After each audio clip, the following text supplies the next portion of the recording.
خب شاگردای گفتیم اکماسکریپت 6 در سال 2015 وارد بازار شد. اکماسکریپت یک ورژن از جاوا اسکریپت است. همه ساله عین تا فعلا تا ES 7 هم برآمد، اکماسکریپت 7 هم برآمد و در هر پیری که این میبرایه بعضی از چیزای نو داخل خود جاوا اسکریپت میشه. خب اینا در داخل ES 6 کدام کانسپت ها است، اونا را باید ما شما امروز کاور کنیم. اولین کانسپت که داخل از این آمده به نام لت یک چیز آمده. خب لت یعنی توسط لت ما میتونیم وریبل دیفاین کنیم، اما وقت توسط لت ما یک وریبل دیفاین میکنیم او فکر کدام یک بلاک خاص قابل اکسس میباشه، در هر بلاک که دیفاین میشه در اون بلاک قابلیت اکسس هم داشته باشه یا فقط قابل دسترس میباشه. در موجب من این را پاک میکنم، مثال براتون میدم. خب مثال سعی کنین ما و شما نوشته میکنیم var x ما مساوی به 10. صحیح است؟ var x که 10 نوشته کردیم به این معنی که یک وریبل ساختیم قیمت 10 را داخلش انداختیم. اگر ما ول console.log بگویم برای ما x میگم در کنسول نشان بده، شما باید به خاطرش کد رانر انستال کنین که کد رانر یک اکستنشن است، این اکستنشن کد رانر باید انستال کنین. خب یعنی رن نمیتونین باز کدش. و این اگر من رن بگویم فعلا سعی کنین چند برای من پایین میایم، پایین x داست نه یک سیو میگین اول و داخل کنسول لاگ ما میگیم که x چی کو پرنت کو برای ما یک آل کنسول لاگ بگیم پایین میایم چند پرنت کرده داره. میبینین چون قیمت x داست دی بالا ما 10 نوشته کردیم قیمتش. اما یک فانکشن میسازم، فانکشن نوشته میکنم پرنت x. صحیح و داخل از این میگم که دی فانکشن میگم فقط چی شوه کنسول کو اول لت میگم لت x ما مساوی به c. صحیح باز میگم کنسول دات لاگ کنسول dot log x خورد نشته میکنیم x. حالا سعی کنین یک موضوع خواه ما در پایین یک دفعه لاگ کردیم x در اینجا 10 نشان میده، اما در اینجا چند باید نشان بده؟ باید به ما 30 نشان بده، به خاطر که ما داخل خود فانکشن نوشته کردم let x مساوی به 30، یعنی یک وریبل ساختم و قیمت 30 به او دادیم. او وریبل ما x است اما اینمی 30 فقط در داخل اینمی فانکشن قابل دسترس است. فهمیدین یا نه؟ در بیرون از فانکشن قابل دسترس نیست، به خاطر که توسط let ما دیفاین کرده میره و این let یعنی خود وریبل که توسط let دیفاین میشه فقط داخل خود بلاک چی میباشه قابل اکسس می داشته باشیم، یعنی قیمت خودش فقط قیمت c در داخل این فانکشن قیمت قابل اکسس است. بیرون از فانکشن قیمتش فرق میکنه، بیرون از فانکشن قیمتش چند میشه؟ 10 میشه به خاطر که وریبل ساختیم. حالا ما میگم حالا باز لاگ میگم، سعی کنین یک دفعه سیو میگیم باز لاگ میگیم. حالا سعی کنین باز دا پرنت شد نشد، اما اینجا چرا x پرنت نشد؟ به خاطر که ما این فانکشن را کال نکردیم. ما اینجا میکنیم پرنت x باز قوس باز بسته. اینا رو سعی کنین. حالا سعی کنین اول c پرنت شد، میبینید نه باز چند پرنت شد؟ باز 10. c چرا پرنت شد؟ به خاطر که داخل فانکشن ما قیمت x چند انداختیم؟ c انداختیم. و پس شما فقط باید قابل باشه توسط let هر وریبل را که ما بسازیم داخل ما فانکشن خاص خود قابل اکسس می داشته باشه. بعد از اون ما شما میریم طرف کانستانت، یک چیز دیگه است به نام کانستانت، یک تاپیک دیگه است. توسط کانستانت هم میتونیم ما چی کنیم؟ وریبل بسازیم. کانست نوشته میکنیم کانست x مساوی میشه به c 10 یا 50. صحیح نه؟ وقتی یک وریبل توسط کانست میسازی، کانست از کانستانت گرفته شده یعنی ثابت معنا میده و قیمت کانستانت هیچ وقت شما تغییر داده نمیتونین. هر وقتی که یک کانستانت ساختین فکر کنین نمو قیمت تا آخر ولیو از اون میباشه و هیچ وقت قابل تغییرات نمی داشته باشه. نه تغییر داده نمیتونه، میشه تغییر پذیر نیست. مثالش ما حالا console.log بگویم console.log x console.log تو بیا وید جان و دیگر بگو بالا برو console.log log x. حالا قیمت چند برای پرنت میکنه؟ 50 را سعی کنین 50. اگر بیایم آخر صبر تو من یکم کلان کنم، یعنی 50 پرنت شده نشده؟ پرنت شده نه؟ اگر ما نوشته کنم بگویم x ما مساوی به 60 صحیح؟ حالا ایرور میده. سعی کنین خب 50 پرنت شاید شوه اما باز ایرور میده. برای من 50 پرنت شد بعد از اون مرا چی کرده؟ ایرور داده. در ایرور چی گفته؟ میگه تو باز بیادر قیمت x 60 کردی با وجود که x چی است؟ یک کانستانت است، یعنی یک وریبل است که تغییر پذیر نیست. صحیح نه؟ به این خاطر بر ما ایرور داده. بعد از چی را میخوانیم؟ بریم طرف سلاید. لتا خواندیم، کانستم خواندیم، ارو فانکشن. سعی کنین یک فانکشن ساده داریم. فانکشن ساده این قسم می باشه، فانکشن پر مثال اد قوس باز بسته باز انت یک چیز. این فانکشن ساده است. فانکشن است که در جاوا اسکریپت ساده استفاده میشه. ما یکی ارو فانکشن داریم. ارو فانکشن فرق میکنه. ارو فانکشن یک قسم میشه خب یک شکل ساده تر داره ارو فانکشن نسبت به این فانکشن ها. نوشته میکنم ور وای مساوی میشه با یک وریبل ساختم نساختم به نام وای بازور مساوی قرار دادم با یک فانکشن. میتونیم یعنی یک فانکشن توسط ارو فانکشن وقتی دیفاین میشه او رو میتونیم داخل یک وریبل هم پرتیم. موضوع گرفتین اینی یک ارو فانکشن است. یک ارو داره نداره این ارو صحیح نیست. ارو فانکشن با دو طریقه استفاده میشه یا که سینگل لاین یا که مولتیپل لاین. وقتی که شما چندین استیتمنت میخواین اجرا کنین باز از مولتیپل لاین استفاده میکنین و مولتیپل لاینش یعنی باید اینی قوس باز کنی و قوس پس بسته کنی قوس میخوره و سینگل لاینش باز قوس نمیخوره. مثالش سعی کنین من نوشته میکنم میگم console.log اول نوشته میکنیم let یک وریبل خب نوشته میکنیم let x ما مساوی به c و داخل نوشته میکنیم console.log the value single quote the value of x is changed صحیح نه این console.log تو نوشته میکنیم باز تو که نوشته کردین اینجا تمپلیت استرینگ استفاده میکنم. تمپلیت استرینگ خوانده بودیم شما وقتی که استرینگ میخواین که وریبل یک جا استفاده کنین از تمپلیت استرینگ استفاده میشه. چنج چی چنج تو باز دلار ساین باز x خلاص. خب اینا رو من رن میکنم شما ببینین رن کردیم پایین می 50 پرنت شد نه یا فسیو میگین چه 50 است. فانکشن ما چی کردیم در داخل یک وریبل انداختیم. یک وریبل ساختم باز یک ارو فانکشن دیفاین کردم رو داخل وریبل انداختم. اینا رو وقت میخواین شما فانکشن کال کنین فکر کنین باید وریبل کال کنین. وریبل کال کردم وای قوس باز بسته خلاص. حالا سیکنال چی پرنت میکنم دو دفعه پرنت یک 50 باید پرنت کنه یک دفعه دیگه چیز باید پرنت کنه. این اف 50 پرنت کرد باز نوشته کرد the value of x is changed to 13 چون اینجا ما let استفاده کردم. ای ارو فانکشن مولتیپل لاین بود یعنی وقتی که چندین استیتمنت می داشته باشیم ارو یک ما به این شکل می باشه. یک استیتمنت دارین بازوی قسم میتونین نوشته کنین خب فقط ور وای باز قوس باز یک کرلی براکت باز نکنین فقط نوشته کنین console.log this is a single line arrow function خلاص. اینا رو وای باز کال کردین میبینید ما قوس دادم ندادم کلم کد در یک لاین انداختیم میبینین. پس اینا رو رنش میکنم پایین میین this is a single line arrow function. اما یک استیتمنت دیگه هم اگه اضافه کنین باز مجبور هستین اون رو در لاین جدید بگیرین. باز دو لاین که شد باز مجبور هستین قوس بتین. بجز قوس نیاز نیست با یک سینگل استیتمنت قوس نیاز نیست. این بود arrow function. بعد از اون ما شما دیستراکچرینگ داریم. دیستراکچرینگ خب ما شما کلاس و ابجکت خواندیم صحیح. کلاس گفتم کلاس is a blueprint for object. کلاس physical existence نمی داشته باشه. من میگم فرض مثال human انسان ها یک کانسپت است که در ذهنتان می باشه صحیح. آیا انسان ها را کلش لمس میتونیم ما امروز با یک دست 8 میلیارد نفر لمس نمیشه اما احمد میتونم وحید میتونم لمس کنم فرض مثال محبوب شاه را میتونم لمس کنم. نفرایی که وجود داره و یک ابجکت کلاس انسان است میتونم او را لمس کنم و او اتریبیوت های خاص خود داره. هر کلاس بیهیویرز می داشته باشه و اتریبیوت می داشته باشه. اتریبیوت یعنی مشخصات. محبوب شاه رنگ موی داره قد داره وزن داره فرض مثال صحیح. اینا کلش اتریبیوتایش است. محبوب شاه نان میخوره او میخوره راه میره خو میکنه اینا متدایش است. اینا مگر به شکل منوال یک ابجکت جور کنم چه قسم میشه میوره محبوب مثال محبوب صحیح مساوی میشه با خب محبوب جان نام داره صحیح نیم دو کالن نیمش میگم محبوب شاه صحیح. یک فاصله هم میتیم اینجا.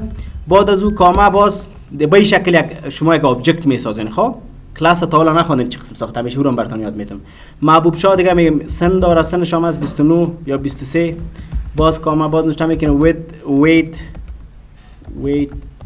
ویت شام است فرض مثال 50 کیجی صحیح نی و دیگه فرض مثال هایتش است فرض مثال 1.17 میترز صحیح نی. اینی است یک ابجکت. اما دیستراکچرینگ چی به درد میخوره؟ من اینو نوشته میکنم ور فرض مثال نوشته میکنم کانستانت میسازم نوشته میکنم کانستانت نیم و ایج. میگم این نیم و ایج از چی بگی؟ از محبوب بگی. سعی کنین خود محبوب یک وریبل بود نبود که من داخل از یک آبجکت انداختم، نه یک آبجکت انداختم. خب ده این آبجکت نامم است، ایجام است. اینی خط به این معنا میتکنه، یعنی اینی محبوب بگی بیادر از داخل محبوب توی نامش بگی و دیگه چیش بگی، ایجش بگی، دیگه چیزاش کار نگی. اینو میگن دیستراکچرینگ اف ان آبجکت، یعنی یک آبجکت ما دیستراکچر کردیم. از آبجکت بعضی اتریبیوت خاصش گرفتم. یا میگم نه بیادر نیم و ایجش گرفتیم، یک چیز دیگه شون بگی، هایتشون بگی. هایت باید در اینجا هایت وقتی نشته میکنین اینمی نامای ازی باید با خود اتریبیوت های زو سیم تو سیم باشه، یعنی یک حرف خرد و کلان کیس سنسیتیو است. خب اگر اوجا ای رقم نشته شده باشه شما باید این شکل پس دیجا نشته کنین. اینا رو ما اگر یارا پرینت کنم نشته میکنم console.log سیز .log نیم نشته میکنم console.log نشته میکنم age و console.log height سیز نی آل ما ایره رن میکنم. سکن پوین بین محبوب شاه 23 170 متر پرینت شد نشد. اما مشخصات خاص را متوسط دیستراکچرینگ گرفتم انداختم اینجا. خب یک طریقه دیگه هم داره که خب این آبجکت دیستراکچرینگ بود. چطور ما یک اری دیستراکچر کنیم؟ یک اری میسازم براتون سعی کنین. خب اری را همچنان میتونیم دیستراکچر کنیم. یک اری میسازم براتون کارس نشته میکنم ور کارس مساوی میشه با نشته میکنم کورولا باز نشته میکنم لکسس نشته میکنم لند کروزر صحیح. حالا اگه بخواین این اری را دیستراکچر کنین پس من این قسمت پاک میکنم. اری چه قسم دیستراکچر میشه؟ این قسم سعی کنین نشته میکنین میگین کانست که نشته کردین با از این قوسک استفاده میکنین. با آبجکت از این قوس وقتی که آبجکت دیستراکچر میکردیم این از این قوس استفاده میکردیم. اما اری که دیستراکچر میکنین از قوسای چی سکویر براکت استفاده میکنیم. نشته میکنم میگم خب میگم از داخل اری کورولا را بگی. این نام مهم نیست، نام هر چیز داده میتونین. خب این وقتی کورولا گرفتم فکر کن المنت اول گرفتم صحیح نه.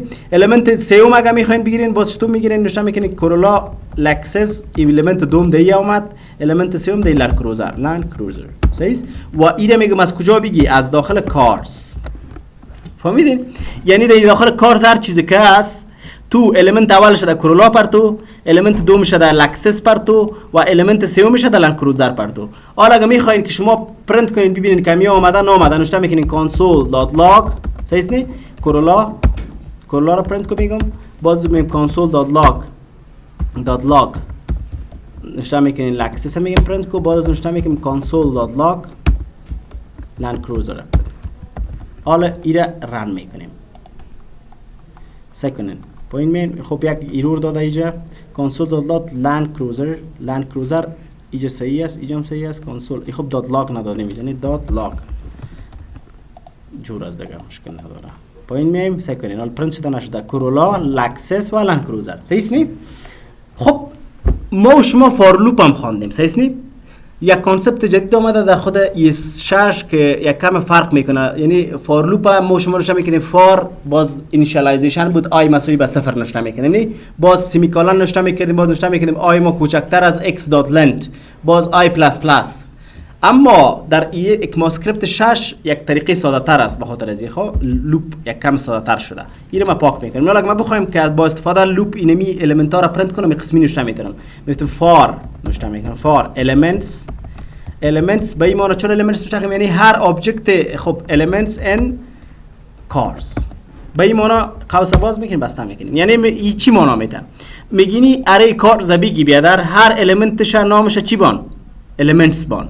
وقتی elements ماندی تو هر element اری را میتونی توسط اینمی elements اکسس کنی. اینا نشته میکنی console.log elements. اینا رو سعی کنین. آی گم شد دیگه. آی هم استفاده کردم نه. یا اینی elements تو هر چیز مانده میتونی for x نشته میکنی، for y نشته میتونی، for p. فرض مثال for p چه قسم مانا میتونی سعی کنی میگینی for یعنی هر for cars in p یعنی for p in cars. خب یعنی هر element cars چی فکر کو p و p فکر کردی باز هر p را با ما چی کو پرنت کو. اینا رو سعی کنین. پوینت معنی 0 1 2. چرا 0 1 2 پرنت شد؟ به خاطر فار پی این کارز گفتیم پی چند است اینجا پی ای باید کار میکرد. خب خیر فار پی می elements میگیرم اندکس شو پرینت کرده باید اندکس شو پرینت نمیکرد. خب elements نوشته میکنم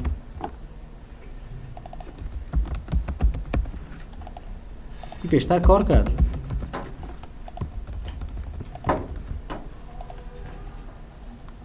این باز خب کارس صبر کنه یک ثانیه که میره چی کنم که بیشتر چرا اینجا کار میده نه اونجا کار چرا نده. خب کار سمو چی است؟ خب یک موضوع است اونجا چی بود؟ این کارس نوشته کردیم x of off بوده ای. خب خیر انسان اشتباه از پیش هر کسی میشه. خواهی پس اگه پی بگیرم پی مشکل نیست. خب پی پس پی میگیریم خلاص. حالا چی است اونا کرولا لکسس ولن کروزر چی شد پرینت شد؟ یک ان آف ان شده بود. سعی کنید که کدینگ چقدر اساس است. ببینین یک آف ان شوه باز کودتان کار نمیته. من اینو پس پاک میکنم تا به این قسمت. خب فارم فهمیدین؟ فارانه فهمیدین؟ حالا میریم طرف کلاس. کلاس در یک ماسکریپت 6 چه قسم ساخته میشه؟ کلاس گفتم یک ایده است، یک چیزی است که در ذهنتان است. یعنی یک بلوپرینت میشه یا یک نقشه میشه که از روی کلاس باز ما چی میسازیم؟ آبجکت میسازیم. A class is a blueprint for object. یک کلاس از خود بیهیویر می داشته باشه و اتریبیوت می داشته باشه. فرض مثال کلاس انسان ها که است رنگ موی، قد، رنگ جلد، ویت و این چیزاش کلش چی است؟ کلش اتریبیوتایش است. اما اگر بگوییم که بیهیویرز چیز، بیهیویرز نان خوردن، او خوردن، خواب کردن، گپ زدن، اینا کلش بیهیویرایش میشه. پس من اینا چی میکنم؟ خب من یک کلاس میسازم، کلاس هیومنز. سیز هیومنز وقت کلاس نوشته میکنه چه شکلان بتن هیومنز باز قوس کرلی برکت آن کرلی برکت بسته. این یک کلاس ساختم من. هر کلاس از خود یک میتود می داشته باشه با نام کانستراکتور. وقتی که کلاس اینیشیالایز میشه یا وقتی که ما یک کلاس هم میخوایم از روی یک کلاس یک ابجکت بسازیم، اون میتود کانستراکتور چی میشه؟ کال میشه اتومات. ما اینجا کانستراکتور نوشته میکنیم، اون کانستراکتور آمد نوشته میکنیم نیم، سیسن ایج، فرض مثال هیر کلر، آی کلر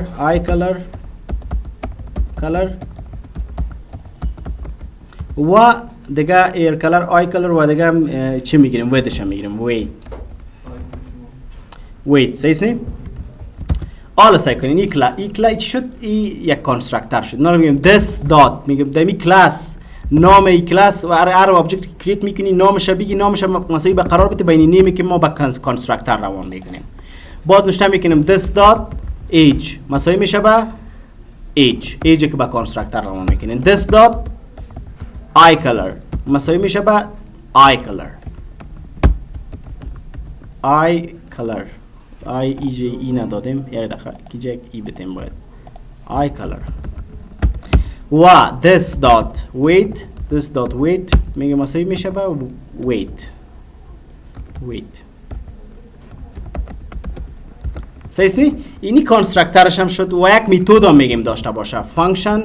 فانکشن نمیتیم خب اینوش هم میکنیم ور eating سیسنی باز مساوی میشه به رو فانکشن I'm eating، احمد is eating یا هر کسی که میگین. خب ور نمیتین دیگه فانکشن میتین این قسم eating. خب eating ما مساوی به این چیز. یا این اگه از بخی از ارو فانکشن استفاده نمیکنین، فانکشن ساده میتین نوشته میکنین فانکشن eating سیسنی eating ای میتودش میشه. خب eating فانکشن eating که دادن دیگه اینا رو سکن اینجا چرا سرخ میگیره؟ میگه unexpected constructor method accessor property was. خب اینی شو باید بخی پاک کنیم. eating شما میگیم console.log I'm eating یا احمد is eating سیز یا eating نوشته میکنیم دات چون یک آبجکت خونیست که نامش احمد باشه. eating باز دات نوشته میکنیم سیز.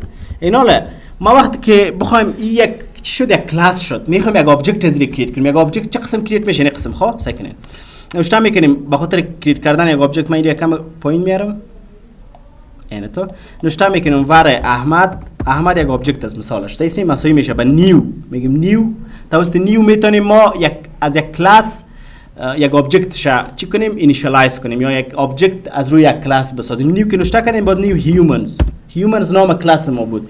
باز قوس باز میکنم. وقتی که هیومنز نوشته کردین اتومات کانستراکتور چی میشه؟ کال میشه. وقتی کانستراکتور کال شد که چی گفته اینجا گفته نیم برش روان کو، ایج روان کو، دیگه آی کلر روان کو و دیگه ویت روان کو. پس نامش هم میگم نامش چیست؟ احمد است. احمد است. صحیح است نه؟ ایجش چی است؟ ایجش میگم از 29 ساله.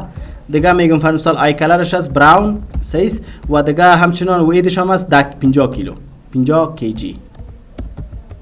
50 کیجی. صحیح است. اینا لیرا ما آبجکتش ساختم مثالش. او آبجکت میاد چی ذخیره میشه دینی احمد. دینی احمد اگه من نوشته کنم احمد.eating احمد.eating ایتینگ یک فانکشن بود یک میتود بود نبود. احمد.eating قوس باز بسته انتر. حالا اگه ما رن کنیم این کد است کنین پایین میم اینا ایتینگ دات دات دات نوشته نیست. پس همون فانکشن اتومات میتودش چی شد؟ کال شد. صحیح شد نه؟ اگر نوشته کنیم یک فانکشن دیگه هم اگر مثال واکینگ این شکل نوشته کنیم واکینگ ایره ارو فانکشن میسازیم. خب پس ارو فانکشن که میسازیم اینطور ساخته میشه. خب فقط نام برش میتین وره یا نوشته میکنین واکینگ مساوی میشه با ارو فانکشن. باز نوشته میکنی واکینگ console.log walking. اینا اگه بجای احمد.eating شد احمد.walking هم نوشته کنیم میشه کار میتر مشکل نیست. فقط رن کنین پایین بیاین walking است نیست walking. اینا اگه میخوای که اتریبیوت خاص نامش پرنت کنی سال تولدش چند ساله است ویدش باز روی قسمش احمد.name بازی وقت احمد.name گرفتی بازی رو پاک میکنی چون این خوب فانکشن نیست یک اتریبیوتش است. بازی رو کانسول میکنیم این console.log احمد.name یعنی دمی لاگ نام زیره بر ما چی کو کانسول کو وقتی که رنگ گفتی یعنی احمد پرنت شد نشد. اگر میخوای که رنگ چشمش چی کنی باز چی می احمد.eye color فهمیدی؟ از احمد رنگ چشمش را پرنت میکنه. شما پایین بین براون میبینین براون شد. اگر میگی فرض ویدش یا مو وزنش پرنت کنی باز چی میگین احمد.weight حالا سعی کنین پرنت میکنین پایین مین 50 کیجی دیدین. حالا اگر میخوای فرض سنش پرنت کنی باز احمد.age احمد.ageش چند قدر بود؟ 29 بود نه؟ 29. صحیح است؟ انشالله اینی بود درس امروزتان. خدا کنه که فهمیده باشین. اگر کسی سوال داره میتونه بپرسه.